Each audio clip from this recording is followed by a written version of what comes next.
when, in July 2023, after the BBC announced that they had suspended one of their presenters in connection to allegations of payment for sexually explicit images, and after other BBC presenters like Gary Lineker categorically announced that it wasn't them, a TV producer called Vicky Flint subsequently publicised the name of the presenter in question, news anchor HUW EDWARDS, now aged 62, Vicky Flint's very husband.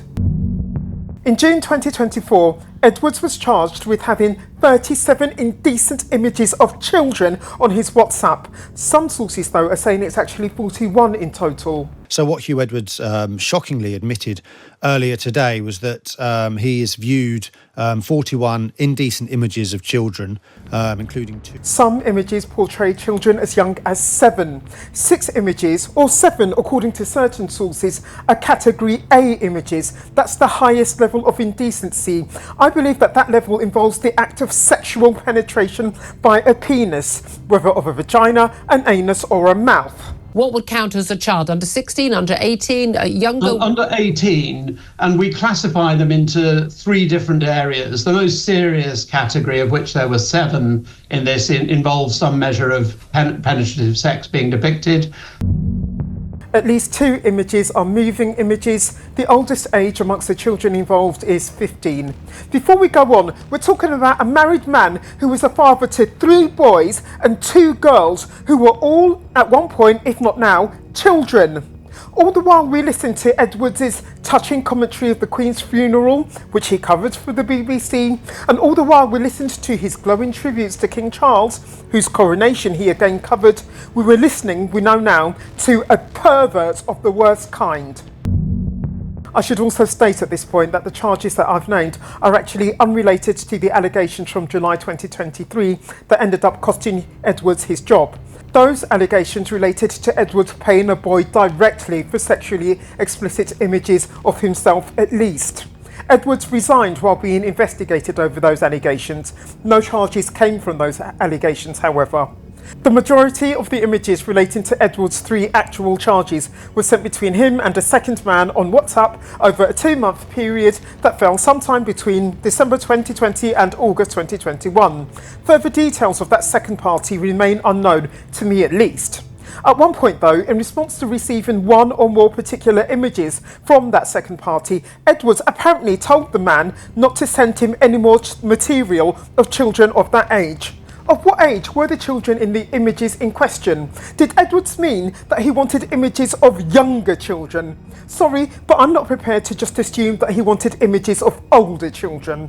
The very fact that he was specifying his taste in child sex abuse images, as if he was ordering from a menu, the sickest menu in the world, of course. The man couldn't get enough. On the 31st of July 2024, Edwards pleaded guilty to 3 counts of making indecent images of children, contrary to Section 11A and Section 6 of the Protection of Children Act 1978. Under this law, making images can mean downloading and viewing images, and that is what Edwards pleaded guilty to. Edwards' plea hearing took place at Westminster Magistrates Court. For some reason, offences under the Protection of Children Act aren't indictable only. Indictable only offences go straight to the Crown Court, where the lengthiest prison sentences can be given. To be exact, at the Magistrates Court, Edwards could get away with nothing more than a fine. That said, Edwards is due back at the Magistrates Court on the 16th of September 2024 for his sentencing. Between now and then, a pre-sentencing report will be prepared for the magistrate.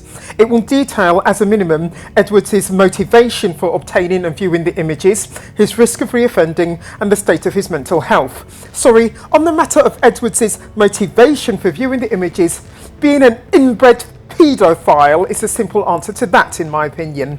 Anyway, as a result of the report, the magistrate will first determine whether he actually has the necessary sentencing powers for this case. If the magistrate deems that Edwards should get longer than a magistrate is authorised to give, the case will be referred to the Crown Court.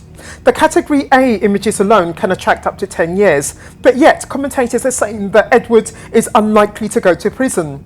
It turns out that convictions for offences of this nature hardly ever attract a custodial prison sentence. In terms of sentencing, what is the range of sentences that could be handed down? It could possibly be a suspended sentence if there were lots of mitigating factors. First offence. It could be as long as 4 years.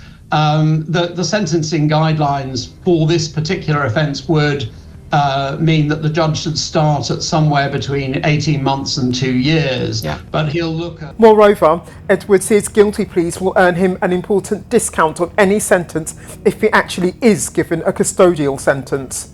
Before we protest so-called discounted prison sentences, along with the award ceremonies for Thief of the Month, Paedophile of the Quarter, and of course Murderer of the Year, and along with Labour's upcoming abolition of all criminal laws, we should consider the benefit to the victim of crimes when a defendant pleads guilty. There's no trial when a defendant pleads guilty, which means that victims don't have to testify. Testifying can be a terrifying and traumatic experience, make no mistake. This is why the law incentivises guilty pleas, especially early guilty pleas like Edwards' own. Someone who answered a community post of mine made up the surreal joke that I told just now. Edwards apparently has no previous convictions, which will again be taken into account at his sentencing. If this video has gripped you, I recommend you to watch this one next. I'll meet you there.